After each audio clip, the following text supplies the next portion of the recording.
Club Mahindra मसुरीला आलेलो आहे. वेगळंच आहे हे रिसॉर्ट, रंगीबेरंगी आणि एकदम उंच पहाडावरचं असं 2 दिवसाचा इथला स्टे फार सुरेख झालेला आहे. आणि आता संध्याकाळची वेळ झाली आहे, इथनं निघायची वेळ आलेली आहे. पाय काय इथनं निघत नाही आहे. मित्रांनो, मजा आली? खूप मजा आली. सुनंदानपणे खरं सांगू, मला थोडीशी भूक लागली. काही तातडीने काही होऊ शकतं का? चल थांब जरा, 1 मिनिट. दे त्या दोघांना पण एक एक.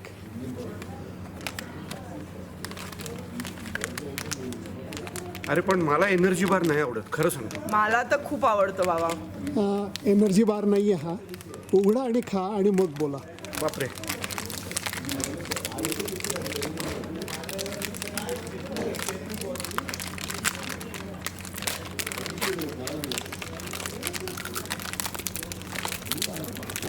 क्या बात है, क्या बात है. काय आहे? भेळ? सुरेश, अशी भेळ असू शकते? अप्रतिम. कशी आहे टेस्ट? अप्रतिम. शिऱ्या, एनर्जी बार वाटलं तुला? नाही हो, मला एनर्जी बार वाटला, पण हा त्याच्यापेक्षा मोठा प्रकार आहे.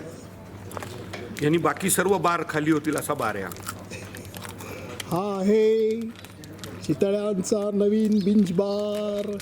याच्यात चिवडापासनं ही आत्ता यांना दिलेली भेळसुद्धा आहे.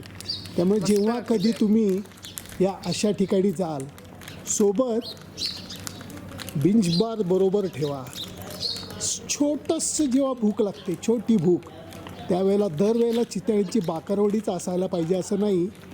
हा जो बिंज बार आहे हा तुम्हाला मोठा कामाला येऊ शकतो. Bye bye Mussoorie.